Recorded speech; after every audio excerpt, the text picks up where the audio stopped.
uma senha no teu Wi-Fi. Todo mundo entrou lá na internet. E você começa a reclamar com a operadora, você começa a reclamar que é o computador, que é o celular que não presta. Não, o problema é você. Bote uma senha no seu Wi-Fi, você não vai ter problema. Aliás, né? Errar é humano. Todo mundo já ouviu essa frase? Errar é humano? Botar a culpa nos outros é mais humano ainda, né? Porque a gente tem facilidade. Botar a culpa em algo ou em alguém é mais humano ainda, né? Então, antes de eu botar a culpa em algo ou em alguém, minha vigilância. Peraí, o que eu estou fazendo? O que eu posso mudar? O que eu posso fazer de diferente aqui? Para eu poder ter um resultado melhor. Ok? Vai passar. Então, vamos lá, ele coloca isso. A gente acaba permitindo, então, desencarnados menos esclarecidos se infiltrem, né? E aí começa a pintar e bordar, literalmente, conosco, tá? Dentro das fases da obsessão, a gente pode falar sobre obsessão simples, obsessão física, fascinação, subjugação e possessão. Isso, para quem quiser pesquisar, Livro dos Médiuns, capítulo 23. Vou repetir. Livro dos Médiuns, capítulo 23. Então, a obsessão simples é o quê? Ele fala assim: o obsediado tem consciência da interferência de um espírito enganador. E esse, por sua vez, não disfarça, não esconde as intenções e nem desejos. Ele sabe que está com aquele espírito e o espírito ali também não tem nada para esconder, não quer enganar ninguém. Agora ele fala: todavia, vamos esclarecer que ninguém está obsedado pelo simples fato de estar sendo enganado por um espírito mentiroso, pois o melhor médium está sujeito a isso, principalmente no início, quando ainda lhe falta a experiência necessária. Eu tenho uma mediunidade, descubro que eu tenho uma mediunidade mais aflorada, porque todos nós, 100% de nós, temos mediunidade em algum grau. Mas Sérgio, nunca tive nada. Como você está afirmando assim? Você pode não ter mediunidade ou extensiva, aquela mais forte. Aquela do Chico Xavier, que ele fica lá escrevendo, pode não ter essa. Mas algum grau de mediunidade nós temos. Mas isso não é só para quem é espírita? Não, claro que não. Qualquer encarnado, porque nós temos parte da população que é espírita. Agora, 100% da população é de espíritos, independente de crença, religião, somos espíritos, vivendo experiências no nosso plano encarnado. Mas se você está me falando, então, que mediunidade existe, mediunidade não é a interação do plano espiritual conosco, e eu não sou de psicografar, como é que eu vou saber quando é que eu tenho essa mediunidade se manifestando? Vamos lá. Aqui é uma escola de autoconhecimento, né? A gente vai aprendendo cada vez mais. Então, vocês já repararam que nós temos duas formas de pensar? A primeira forma é na primeira pessoa. Eu vou dar um pulinho. Tem pulinho aqui. Eu vou dar um passo para frente, ó. Estou pensando aqui na primeira pessoa. Eu vou dar um passo para trás. Eu vou levantar o braço, vou dar tchau ali. Eu, na primeira pessoa. Vocês já notaram que tem horas que o nosso pensamento ele vem na terceira pessoa? Por que você não faz aquilo, hein? Por que você não desiste, hein? Por que você não dá um fora naquela pessoa logo? O teu pensamento vindo na terceira pessoa. Como se estivesse falando com você. Gente, é a espiritualidade. Porque a mediunidade se manifesta na fonte do pensamento. Então, como é que eu vou saber quando é que o pensamento é meu, quando é que o pensamento é do espírito? O meu pensamento é na primeira pessoa. A interferência espiritual ela vem na terceira pessoa. Isso às vezes explica, em algum grau, por exemplo, a bipolaridade. Eu adoro o dia. Me vem aqui, né? Por que você não sai à noite, hein? Por que você não vai para a noite? Por que você não faz aquilo? Aí eu falo, não, eu vou para a noite. Né? Mas eu gosto do dia. Mas me vem aquela... A gente não vê muitas vezes, se a gente começar a prestar mais atenção, a gente vai se perceber fazendo coisas e daqui a pouco fazendo coisas contraditórias, movido por uma ideia ou por um impulso que me vem na terceira pessoa. Olha que interessante. Então a gente deve começar a prestar mais atenção nos nossos pensamentos e na forma como o nosso pensamento está vindo. Ok? Faz sentido? Todo mundo aqui já teve pensamento na terceira pessoa? Sim. Todos, né? Mas nunca paramos para observar isso, não é verdade? Olha aqui como é que o Espiritismo é uma escola de autoconhecimento. A gente tem que prestar atenção nisso. Porque isso vai me livrar de tantas dificuldades lá na frente, se eu começar a notar isso, né? Então, continuando aqui. Ele diz, então, que o médium, que no caso, aí já o médium mais ostensivo, ele vai muitas vezes ser enganado por espíritos brincalhões, por obsessores, que vão estar perto de nós. Por quê? Porque ele encontrou aquela afinidade, aquela compatibilidade. Isso não quer dizer que o médium seja ruim ou não. Quer dizer que o médium ele ainda está imaturo, ele ainda não está com experiência. Todos nós aqui na nossa vida, em qualquer profissão, em qualquer coisa que a gente se propõe a fazer, no início, a gente não se complica. Forrar uma cama, configurar o celular, sei lá, qualquer coisa. A gente no início, a gente não tem dificuldade. É uma coisa com atividade. Então, às vezes, eu vou estar com espíritos que estão ali próximos de mim, e se eu não tiver o estudo ou o autoconhecimento, eu vou me ver em situações complicadas sim. E isso, de uma certa maneira, é até saudável, para que eu preste atenção na necessidade da minha autovigilância, para que eu preste atenção na minha condição de eu sempre estar preparado para as situações. Eu já vivi uma situação, nas minhas primeiras palestras. Eu comecei a dar palestra espírita por volta de 2009, 2010, por aí, tá? E eu dando uma palestra, outras pessoas foram gostando, e aí eu estou dando palestra, recebendo convite para um monte de lugar dando palestra e tal, né? E eu falei, nossa, que bom, né? Você está tranquilo, eu montava as palestras, montava os temas, né? Eu já estava, aí chega uma hora, e eu vou falar, eu estava meio metido a besta. Eu já sei aqui a palestra, já sei esse tema, tá tranquilo e tal, né? É para dar palestra e tal. Aí eu fui, na hora que eu cheguei para dar palestra, eu estou assim na frente do pessoal. Hoje a gente vai falar sobre... Deu um apagão. Deu um apagão. Eu fiquei, agora? Né? Porque eu também já estava acostumado com a ajuda espiritual nessa hora da palestra. E aí eu estou assim na frente das pessoas e está o mentor espiritual falando, tu não é bonzão? Se vira aí agora.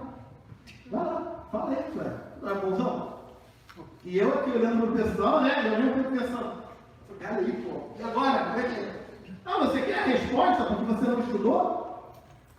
Você está querendo que eu tite a palestra para você, que eu dê cola para você, igual na época da escola, porque você não se preparou? Aquilo foi uma baita lição para mim. E os orientadores colocaram assim, a gente vai te ajudar, mas é a primeira e a última vez que você faz isso. E a partir dali, essa palestra aqui, por exemplo, eu dou ela inúmeras vezes, mas eu tenho aqui o tema, eu tenho aqui o roteiro. Eu estava no trem vindo para cá, eu estava dando uma revisada, eu estava dando uma olhada. E aí eu te pergunto, se você não vive essa experiência, talvez eu tivesse metido a besta até agora. E talvez eu ficando metido a besta, talvez eu nunca mais tivesse palestra em lugar nenhum.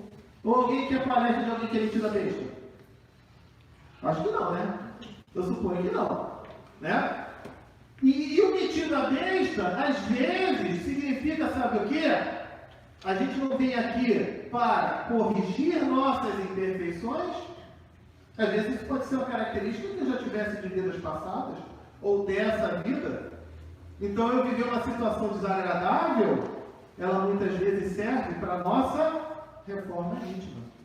Para eu perceber que aquilo ali não é legal. Então na hora da mediunidade, quando vem problemas, é para que o médium perceba que os espíritos do lado de lá, tem espírito que é legal, tem espírito que é brincalhão, mas ele é igual uma antena. Televisão, tem alguma coisa que preste na televisão? Mas tem muita coisa que não presta. É você que vai selecionar qual canal que você vai assistir. Se eu não selecionar qual canal que eu vou assistir, a chance de eu encontrar um monte de porcaria, um monte de coisa que não presta é muito grande. Nós, com a mediunidade, mesma coisa. Deu para entender até aí? Vamos lá. Obsessão física. Ruídos, pancadas na parede, levitação, objetos se mexendo, luz acendendo e apagando. Alguém já viveu esse tipo de situação? Já ou não? Já? Foi uma situação diferente. Eu coloquei um vaso de flores na minha cômoda e entre elas tinha uma lírio da paz, né? Estava numa posição, eu saí, não tinha ninguém em casa, quando eu voltei, a lírio da paz estava no chão, só que ela estava numa posição também diferente, um lugar também diferente. E achei aquilo bem assim, falei, não tem como a planta ter saído dali e caído em outro lugar. Sim. Às vezes isso pode ser, você pode ter uma mediunidade de efeitos físicos, que às vezes pode acontecer igual médio de materialização, às vezes materializa aquilo, ou às vezes você pode ter uma mediunidade que o espírito foi e brincou ali e fez isso com vocês.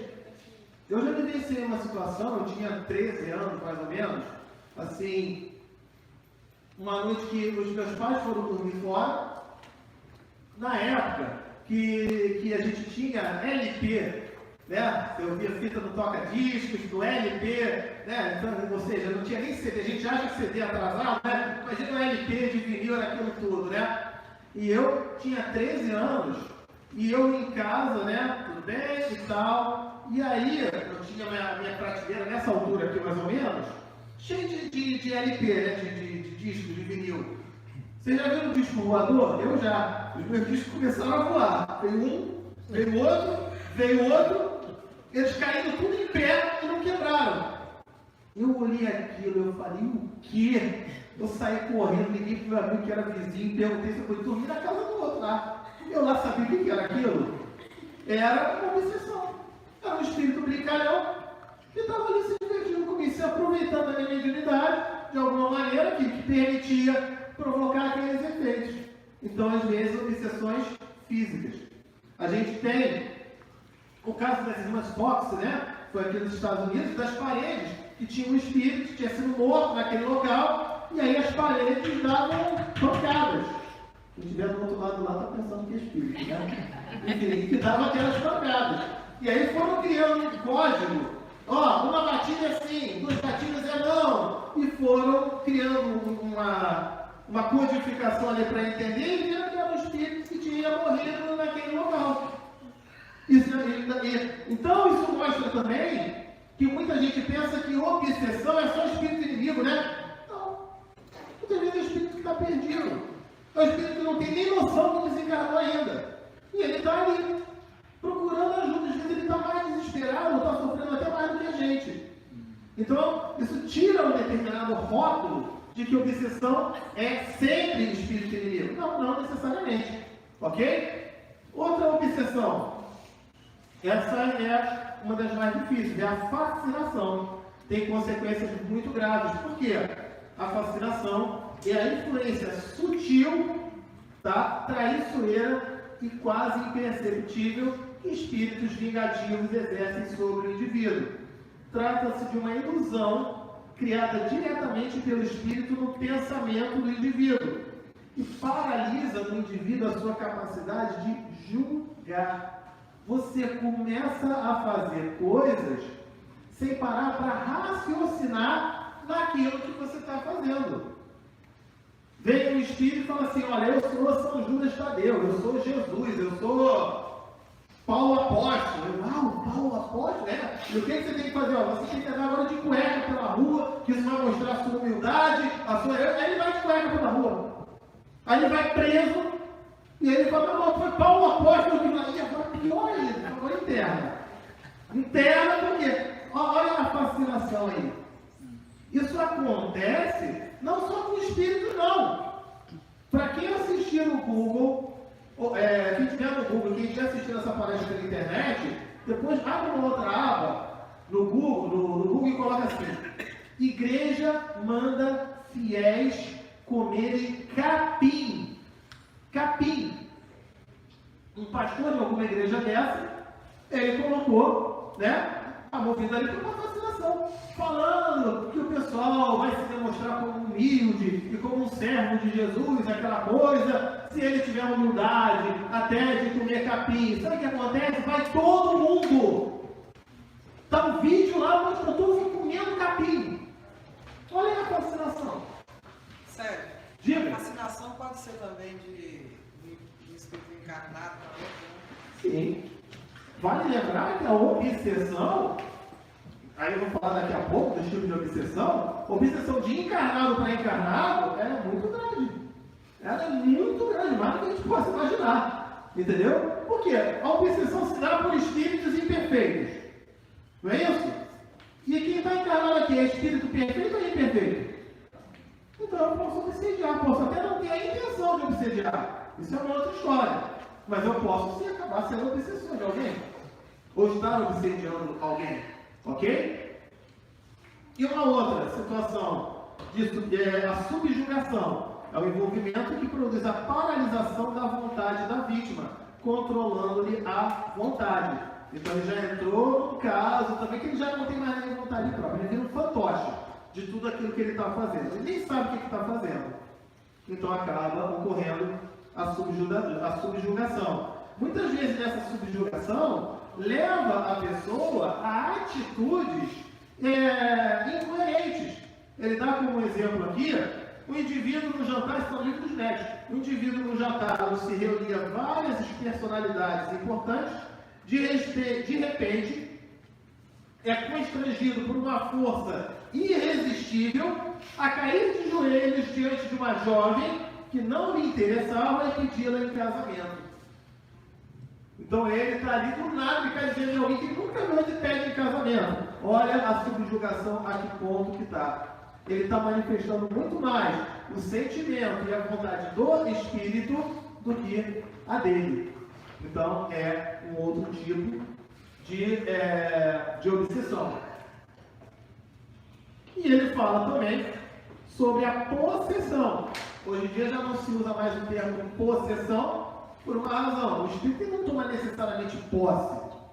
Eu posso ter uma ideia de posse porque eu permiti que aquele espírito se manifestasse de tal forma. É como você ter um carro, você tem a chave do carro. Alguém só vai dirigir o teu carro se você der a chave do carro. Se você não der a chave do carro, ninguém vai dirigir o teu carro. Basicamente é isso. E aí ele começa a tomar ações, tomar atitudes dentro dessa situação. Nossa, obrigado. Vou até dar um gole aqui.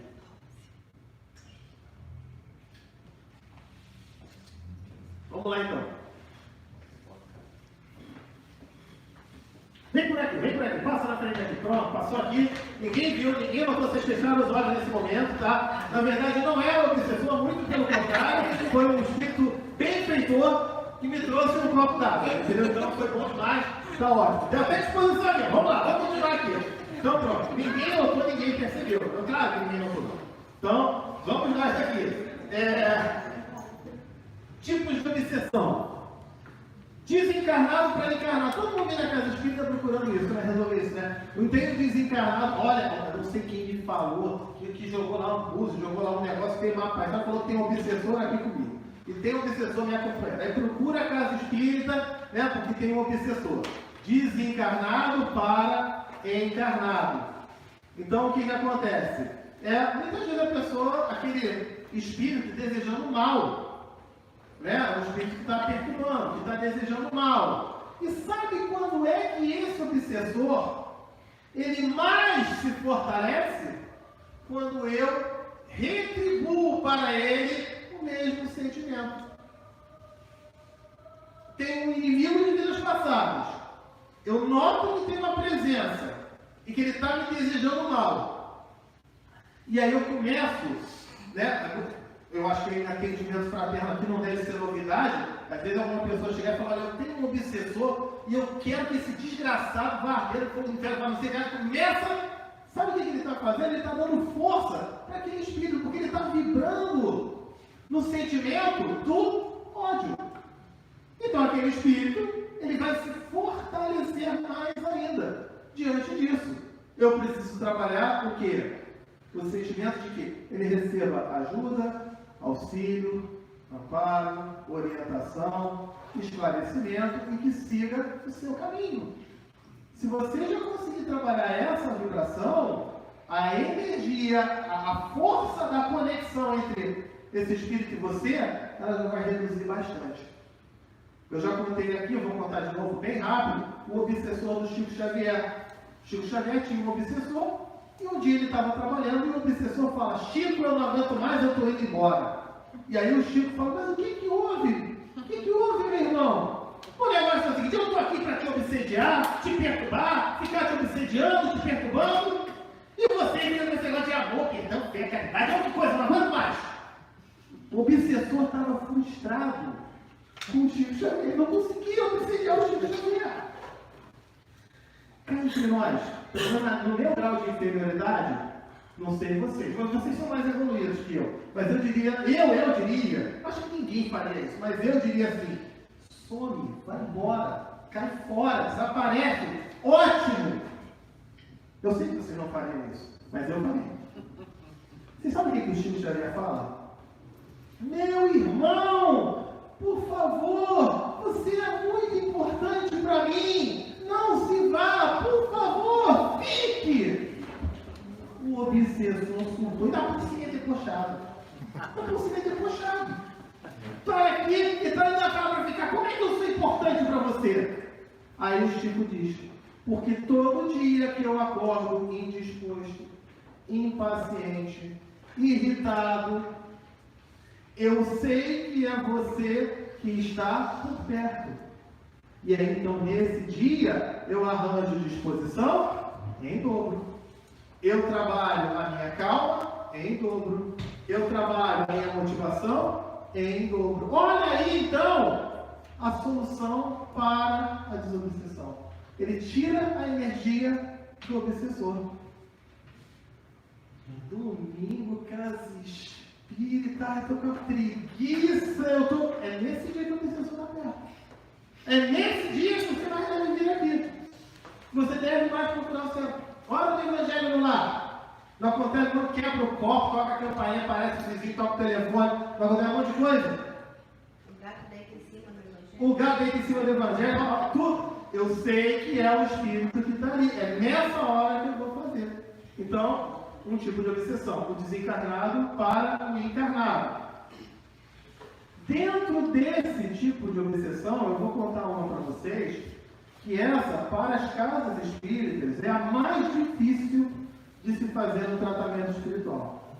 Poucas casas têm esse tipo de tratamento e esse tipo de treinamento em seus médios. A nossa lá no Brasil, para botar isso funcionando, foi um sufoco, que se chama íncubos e súcubos.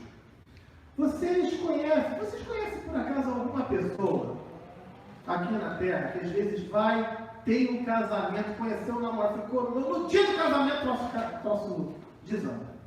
Aí daqui a pouco ela está de novo sozinha, encontra alguém, no dia de novo o casamento não acontece. Parece que tem uma coisa que impede. Alguém conhece alguma pessoa nesse tipo de situação? Ou conheceu?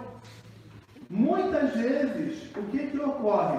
É um caso de íncube ou súcubo. Íncube é o homem no amante astral. Súcubo é a mulher no amante astral. É um espírito. Vamos lá. Estou vendo um casal que vocês já se desejaram assim.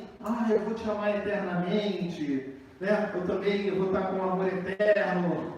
Alberto já desejaram amor eterno? Não. Eu e a Adriana não. Amor nessa encarnação. Eterno não. Alguém já falou? Alguém já fez aí promessa, juro de amor eterno? Em alguma vez na vida? Ninguém fez juro de amor eterno. Não, olha como a gente tem um pessoal espiritualizado aqui, tá vendo? O pessoal mais espiritualizado. Eu já tive isso. Hoje eu já voltei para. Não, peraí, não é bem assim. Por quê? é um espírito que numa encarnação ele faz a jura de amor eterno. Desencarna. E do lado de lá, não é lindo? Eles continuam juntos. E continuam juntos, e continuam amantes, e aquela coisa toda. Lembra aquela novela A Viagem? Né? Que era aquele casal lá do Antônio Fagundes e aquela outra Cristiane Colombo, né? Que estavam lá. Né? E no plano espiritual ficaram juntos. Amor eterno. E aí, só que a necessidade do progresso e da evolução, ela continua. Um deles tem que reencarnar. E aí, no que tem que reencarnar, estando no plano reencarnado, ele vai precisar, os hormônios vão se aflorar, o desejo, né, para o relacionamento, aquela coisa toda, a paternidade, a maternidade, vai criar um envolvimento, vai se relacionar com pessoas. E aí aquele espírito lá, miserável, me prometeu amor eterno, olha lá, agora está namorando, olha, está fazendo, cadê aquele? E se torna um obsessor. E dentro da influência espiritual, cria uma confusão danada diante disso. É o chamado amante astral. E por que esse espírito é um dos mais difíceis de se trabalhar na desobsessão? Ele vem na mediúnica, ele é esclarecido que a vida continua, que não existe marido, mulher, homem e mulher, existem espíritos que estão aqui em situações diferentes. Eu e a minha esposa, nessa vida, podemos estar como marido e mulher, numa outra podemos estar como irmãos, numa outra como filhos, como pai e filho, como mãe e filha. Podemos viver os mais variados cenários. Mas aquele espírito, ainda muito ignorante, ele trabalha esse sentimento desse apego. Ok? E aí o que acontece? Na desobsessão ele é esclarecido, se encaminha, vai para uma coluna espiritual, vai para um hospital, vai para um lugar de ajuda, e ele no primeiro momento vai, só que na hora, quando a gente sabe que o obsessor foi embora, graças a Deus que ele siga o seu caminho e siga em paz, não é isso? Só que com esse amante astral, na hora que eu vou dormir, o espírito não se desdobra, ele não sai do corpo, ele não visita o plano espiritual, e aí aquele espírito que estava perturbando, quando você está dormindo e ele já está indo embora, meu amor, o que você fez? Não, vem cá, não vai para não, eu quero ficar com você. Fica preso de lá, chama ele de volta. E aí aquele espírito volta. E aí na hora que eu estou acordado, eu volto a ter um monte de problema. Por isso é um dos casos mais difíceis. Geralmente, em mesa mediúnica, ele vem 2, 3, 4, 5, 6 vezes para poder ser trabalhado isso. E o encarnado aqui também poder trabalhar. Conheciam esse caso? É um caso bem interessante, né? E o encarnado não consegue evitar essa obsessão assim, dessa forma? O encarnado, ele sofre aqui, ele fala, pelo amor de Deus, faz uma desobsessão para ele ir embora. Mas na hora do sono, a gente não recupera a memória sideral, a memória. Meu amor, você está indo embora por quê? Eu acabaram de falar para você ir embora, que eu estou te atrapalhando. Não, vem cá, fica comigo. Na hora do desdobramento do sono. Aí ele volta. E aí na hora que você acorda, volta a sofrer. Então é necessário esclarecimento para ambos, tanto para o encarnado como para o desencarnado. Mas o encarnado tem consciência da situação, ele pode evitar essa pressão toda? Quanto mais estudo e mais conhecimento, mais capacitado ele fica para no plano astral, ele mesmo de repente chegar e trabalhar esse desprendimento. Como na novela o Antônio Fagundes fazia, né? Lembra que o Antônio Fagundes estudava, o cara Otávio, botar o nome dele na novela, né? Na novela dá esse exemplo. Ele estudava, e ele aprendeu tanto, né, que no início ele não sabia nada, ele aprendeu tanto que ele passou a orientar a mulher dele. Então, essa capacidade a gente daqui tem condição. Toda vez que a gente vem aqui na palestra, estuda, aprende, a gente está criando essa capacitação. Entendeu? Vamos lá, outro caso aqui. A gente falou de espírito desencarnado para o encarnado. Ok. Outro tipo de obsessão. É o desencarnado para outro desencarnado. Estão lá brigando no tumulto danado, a confusão danada. Estão lá, são inimigos e do lado de lá também ficam se perseguindo. Então é um outro tipo de obsessão. Essa a gente não tem tanto conhecimento, não incomoda tanta gente. Desencarnado para desencarnado. Uma outra, encarnado para desencarnado. Vocês sabiam que nós aqui, muitas vezes, nós obsediamos os espíritos do lado de lá? Parentes, pessoas queridas, pai, mãe, avó, ele morreu, não aguento, como é que pode e tal? Miserável, Deus, eu não acredito e tal, me deixou isso de herança só, deu herança para o outro, vai ver só não aguenta. Aí começa a trabalhar raiva, revolta, mágoa, um monte de sentimento inferior. Você não me ajuda, mãe. Você não ajuda, avó. É assim? Me ajuda, isso ocorre, faz isso. E muitas vezes aquele espírito desencarnou, sabe para quê? Para o encarnado aprender a se virar sozinho. E aí ele não aprende, fica chamando. Peraí, se meu pai, minha mãe, meu avô, minha avó desencarnou, será que não seria para eu desenvolver a minha capacidade de me virar sozinho? De me desenvolver? Será que eu não poderia aprender a minha capacidade de me melhorar? E será que eu não posso trabalhar também a gratidão por ter tido aquele espírito comigo durante aquele período? Então a gente tem que trabalhar com bons sentimentos por aquele espírito que foi tão querido por nós, acho que chegou o momento dele. E ele vai trabalhar do lado de lá.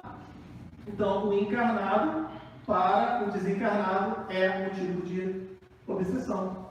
E a outra é o encarnado para o outro encarnado. Eu aqui brigo, discuto, fico com mágoa, não gosto de um, não gosto do outro, né? Aquele lá, o espírito foi, deixou uma herança lá para os irmãos e aquele foi a pior. Miserável, tá? Ele está obsediando o desencarnado. E aí ele chega para os irmãos, vai brigar, não, eu quero essa herança, não, eu quero aquilo. E começa os filhos a brigarem pela herança. Encarnado obsediando encarnado. Ex-marido, ex-mulher, né? Geralmente são encarnados obsediando encarnados. É muito comum acontecer isso. Um dos dois que pelo menos saia daquela vibe. Né? Se o outro não quer evoluir, peraí, eu não vou entrar mais naquela vibe, naquela briga. E eu acrescento aqui mais uma, que seria a auto-obsessão. Tem um monte de gente que chega em casa espírita afirmando que tem um espírito obsessor, que tem um obsessor e tal, né? E, na verdade, quando a gente vai conversar com o obsessor, pelo menos os médios videntes, vão falar, vão conversar, aquele suposto obsessor, ele fala, eu nem estava perto. Na verdade, ele já faz isso sozinho, não precisa obsediar ele. Tem espírito que fala, eu não preciso obsediar ele, porque ele já faz sozinho. Eu não vou ter esse trabalho, ele já faz sozinho. Pense numa partida de futebol. Todo mundo conhece futebol, conhece? Legal, pensa numa partida de futebol. Começa o jogo. Então o time deu a saída, o jogador atrasou a bola para o zagueiro, o zagueiro atrasou a bola para o goleiro errou. Gol contra. 1-0. O outro time, lá do outro lado, ele está assim, começou o jogo, tem 1 minuto, eu nem toquei na bola, eu já estou dentro de 1-0. Aí o time que acabou fazendo esse gol contra, o zagueiro e o goleiro começam a brigar um com o outro, um xingar o outro, você não era para mandar a bola para mim, e você também errou a bola e tal. Começa a discutir, aí o juiz chega, cartão vermelho para o goleiro, cartão vermelho para o zagueiro.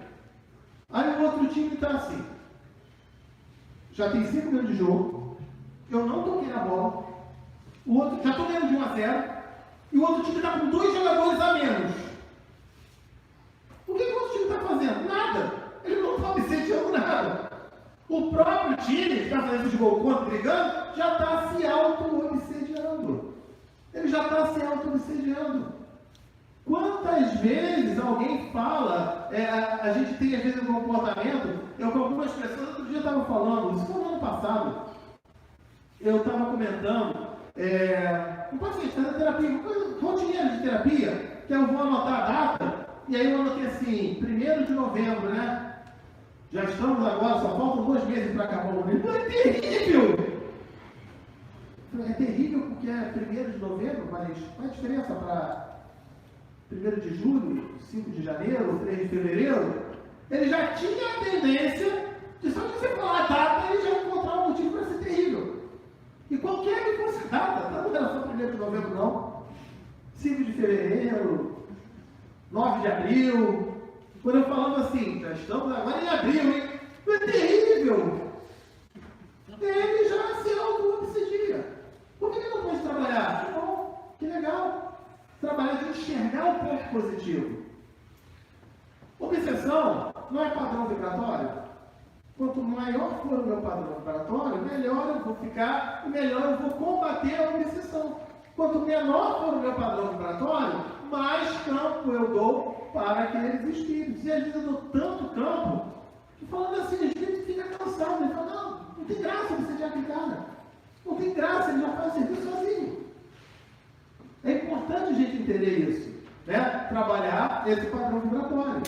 Eu costumo dizer que todos os dias nós conseguimos encontrar 5 motivos para eu considerar o dia terrível e 5 motivos para eu considerar o dia de hoje maravilhoso. 5 motivos de terrível. Está tendo guerra em algum país, tem gente que está passando fome, tem um monte de gente com dificuldade, agora está esfriando, eu prefiro o calor. Você vai encontrar 5 bons motivos para de repente você ficar chateado. E você também vai encontrar 5 bons motivos para considerar o dia de hoje ótimo. Eu estou vivo, eu tenho uma casa para morar, eu tenho, dentro das minhas capacidades, eu tenho uma saúde, eu tenho um alimento na minha mesa, eu tenho pessoas queridas, eu tenho a chance aqui de aprender, de desenvolver. 5 bons motivos também. O que vai fazer o teu dia feliz ou triste? Quais motivos você vai dar mais energia? Essa é uma escolha nossa. Quais motivos eu vou escolher hoje para dar mais energia? É a nossa escolha. Ok? Então, cuidado com a auto-obsessão. Diga. Eu tenho uma situação de uma pessoa próxima de mim, que é na situação do obsediado aí que você falou. Os dois são encarnados. Ela teve um relacionamento com ele, mas eles se separaram. Só que ela é uma pessoa bastante espiritualizada. Só que ela diz que eles são almas gêmeas e ela encontra com ele no plano astral a princípio, porque às vezes ela conversa, ele vem conversar com ela. E aí eu queria entender quem está obsediando quem. É o espírito dele, só que ele está vivo, e ela também, que vem conversar com ela, ou ela está obsediando ele? Eu queria entender um pouco. Vamos lá, são 2 espíritos encarnados. Sim. Um briga e o outro está trabalhando a paz. Eles tiveram um relacionamento. Sim. Ela agora não tem ninguém. Sim. Ele tem outro relacionamento. Ok. E ela diz que encontra com ele no plano astral. Sim. Eles conversam, porque ela fala que eles são almas gêmeas. Sim. E aí eu não sei, porque os dois estão vivos. É difícil para a gente que está de fora acreditar que realmente eles são almas gêmeas, pelo menos do meu ponto de vista, Sim. na minha ignorância. Sim. Mas eu queria entender quem está obsediando, é ela ou é ele? Aparentemente ambos. Aparentemente ambos. Por quê? Existe alma gêmea? Não. O espírito ele é único. Né? Se eu trabalho a alma gêmea, eu trabalho a ideia de que ele ou ela me completa. Mas o espírito não precisa de um outro para se completar. O espírito ele tem a sua individualidade. Ok? Existem espíritos de afinidade, de um grau de afinidade, para uma determinada missão, um determinado trabalho, um determinado desenvolvimento. É muito provável que esses espíritos, numa outra vida, tenham feito uma jura de amor eterno. Justamente essa jura de amor eterno. E às vezes eles podem estar junto dessa encarnação para viver uma determinada experiência, de repente até se conhecer e trabalharem hoje um fator de fraternidade, onde cada um segue seu caminho. Às vezes nós temos pessoas que a gente ama, que a gente gosta, mas eu entendi, peraí, esse período que nós ficamos juntos foi uma fase muito bacana, muito legal, mas está na hora dele seguir o caminho dele e ela seguir o caminho dela. Às vezes acontece isso. Às vezes dentro do próprio grau de evolução, de descobertas, de desenvolvimento, a gente pode ter afinidade no início de um relacionamento e depois, de acordo com os não quer dizer que um está certo ou está errado, mas lá na frente, daqui a pouco um toma um caminho e o outro toma o outro. Vou dar um exemplo particular. Eu e a minha ex, mãe da minha filha, no início da nossa relação, a gente encontrou muitos pontos em comum, muitas afinidades, bacana. Com o passar dos anos, Eu fui caindo para um lado mais de estudar espiritismo, frequentar a casa espírita, né? Era uma coisa que eu não fazia antes. Isso causou uma surpresa para ela. Ela não estava. O Sérgio que ela conhecia era outro. Mas em compensação, ela também, ela foi se encontrando em outros caminhos. Ela gosta muito do carnaval, ela toca na bateria da escola de samba, né? Enfim, outros caminhos. Que ela foi também descobrindo essas afinidades. Não na época que a gente estava junto. Mas eu fui para um caminho e ela foi para outro. Significa que alguém está errado? Não. Foram as descobertas. Até que a gente chega num ponto que, imagine, de repente eu estou com ela e falo assim, mulher, ó, palestra espírita, a gente chega aqui na casa dela, que toca na bateria, ela ouve aquela musiquinha.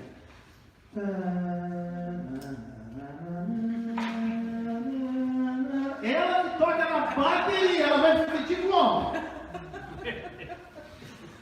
Falta de afinidade. Por outro lado, ela chega e Sérgio, olha só, partiu sambão, e sai da bateria, bota as crias, bota a peruca, vai lá e vamos na batucada. Eu tô aqui, já gosto da musiquinha. Aí eu tô lá. Como é que eu vou sentir? Então talvez isso seja o quê? Uma percepção de que nós tivemos um grau de afinidade durante um certo momento. Isso não quer dizer que eu estou errado ou ela está errada. Até porque ela é uma pessoa maravilhosa, fala sério. Né? Eu admiro ela pra caramba como pessoa, como espírito. Né? E a minha esposa está aqui, conhece ela também. Né? Ela é uma pessoa bem legal. Agora, chega um ponto da percepção de que essa afinidade ou essa alma gêmea, ela não é eterna, porque nós temos pontos diferentes na nossa trajetória. Então é necessário, tanto ele como ela, trabalharem essa conscientização. Nesse caso, ela não tem essa conscientização. Ela fala que eles ainda vão voltar e que ela não arruma ninguém por causa dele. Ela tem essa convicção de que é a alma gêmea. Então, enquanto ela não trabalhar isso, talvez ela faça esse papel tanto de obsessora, como ela se auto-obsedia, deixando de aproveitar a encarnação. Aproveitar a encarnação não é cinema, passear, não. É você aprender, é você se autoconhecer, é você se autodescobrir, melhorar nas suas ações do dia a dia. Faz sentido? Consegui responder aí? Sim, obrigada. Eu queria fazer uma última, eu acho que vai ser a última. Se não for a última, vai ser a penúltima. Diga. Com relação ao começo das obsediações, assim, pode haver o caso de eu estar sendo obsediado violentamente, cometer um crime através do obsediador? Ou seria algo... Os suicídios têm muito isso. Os suicídios têm muito isso. A pessoa, na hora do suicídio, vem aquela ideia na terceira pessoa. Eu vou falar isso por eu. É lógico que a minha pesquisa, ela não serve como um dado estatístico e científico. Mas uma vez eu estava fazendo um workshop com pessoas que tinham tentado se suicidar. Era um grupo de 40, 50 pessoas mais ou menos, tá? E que aí desistiram, mas ainda tinha que trabalhar isso, tinha problemas depressivos, um monte de outras coisas, né? Mas me veio uma ideia de fazer uma pergunta assim, na hora que vocês foram cometer o ato, de ver aquilo, a ideia veio na primeira pessoa ou na terceira? E todos eles falaram na terceira pessoa. Olha que interessante.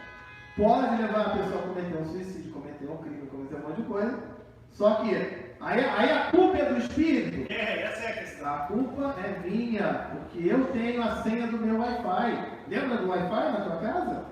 Se alguém invadir a tua internet e você não botou senha no Wi-Fi, não bota a culpa que está invadindo a tua internet, não. Se você botar a senha no teu Wi-Fi, ninguém vai invadir a sua internet. Errar é mano, botar a culpa no outro, mas não, aí eu boto a culpa no obsessor. Então, não é bem por aí. Temos ainda quantos minutos? Ainda tem 6. Mais uma pergunta, diga. Uma pergunta. Como você deu exemplo da sua esposa com você. Sim, né? Da minha ex. Da sua ex, desculpa. Da minha ex, que a minha está aqui, cuidado. É brava, viu?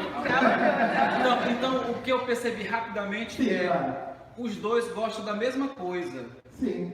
Rapidinho, e será que não funciona se ela gostar da batucada, por exemplo, e você gostar disso daqui, ela faz o dela E você faz o seu e depois... Perfeitamente. Funciona? Ou os dois têm que gostar da mesma coisa? De forma alguma. Né? Eu dei um exemplo só, é que os espíritos eles podem tomar trajetórias diferentes.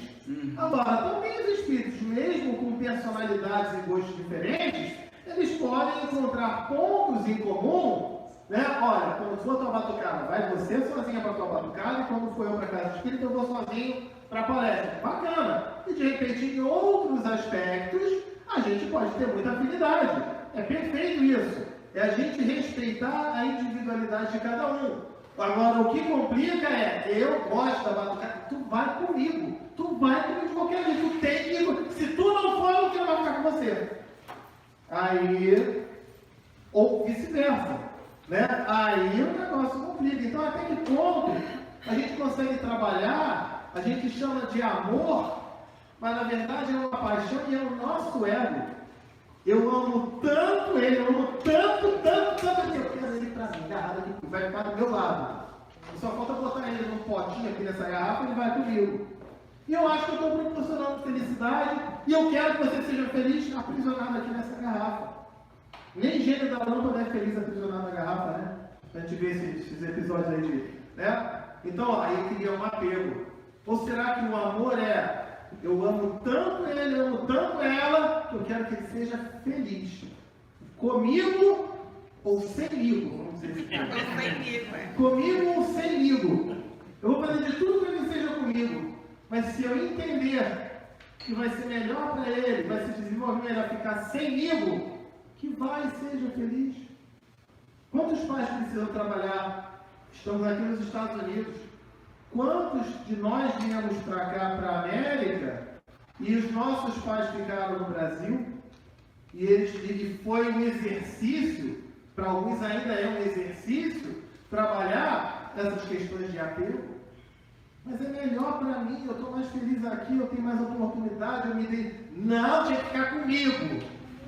Olha aí, são complexos, cada um tem a sua história. Né? Será que o amor é um amor de posse? Ou é um amor verdadeiro, de desejar o melhor? A gente aqui ainda está, nós somos ainda espíritos muito ignorantes. A gente chama de amor, ego e posse. A gente quer para nós. E não tem esse respeito. Pode sim, o casal se dá bem. No meu caso, tem outros motivos também, estou dando exemplo, né? Mas existe também. A Adriana ela gosta de determinadas situações.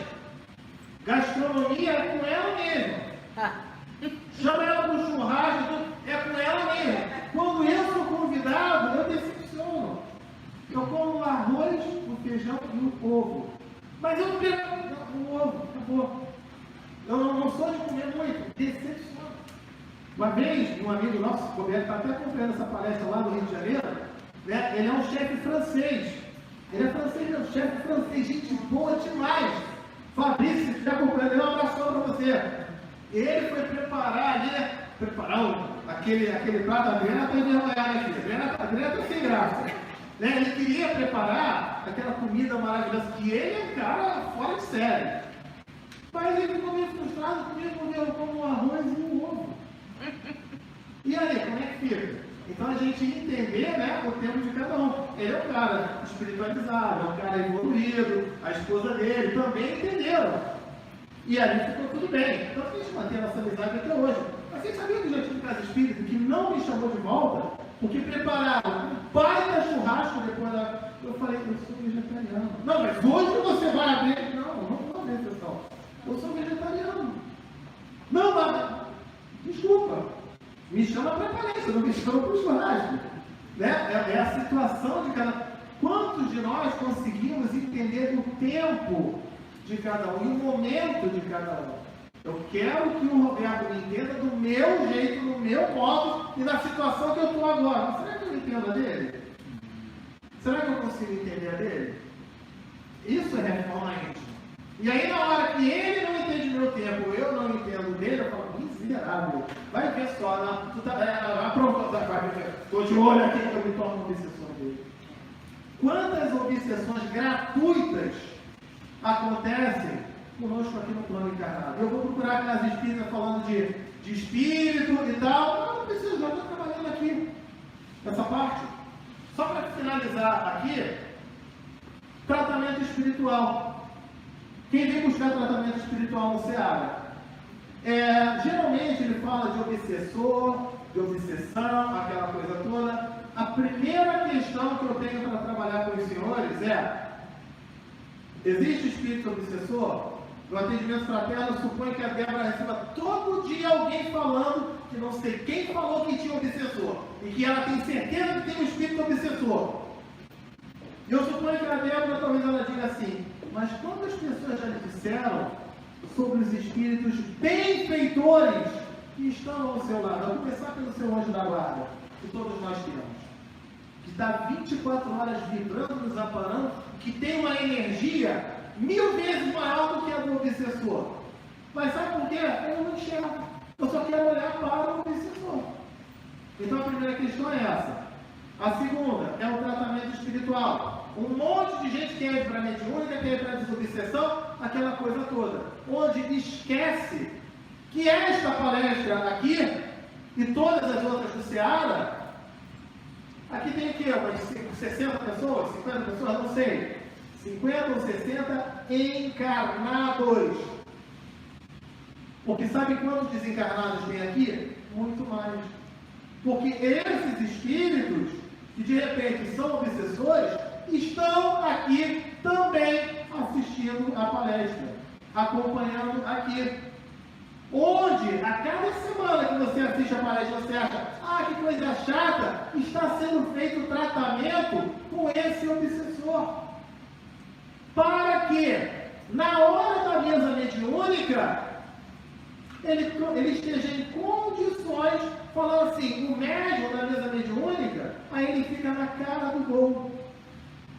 Ou será que algum médium de mesa mediúnica aqui acha mesmo, e eu vejo vários que ficam com orgulho, com ego, falando, um espírito que às vezes é um obsessor de milhares de anos, de milhares, de dezenas de encarnações, numa mesa mediúnica, 5 minutos de conversa com o médium, de repente o Roberto é o médium, 5 minutos de conversa, e o médium conseguiu fazer aquele espírito ficar em paz, harmonizado, não obsediar mais e ser encaminhado para uma coluna. O Roberto é bom demais.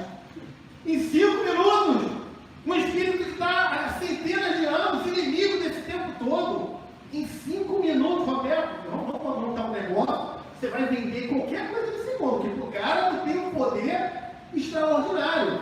Vocês já pararam para pensar nisso? Na mediúnica, quem participa, em 5 minutos de conversa, aquele espírito, é claro que não foram aqueles 5 minutos, é esse trabalho aqui, eles estão aqui também na palestra, estão também, então por isso é que tem um tratamento espiritual, e é colocar, tem que ir 6 semanas no Seara, tem que acompanhar a palestra, tem que acompanhar, não, aquele é só na mediúnica.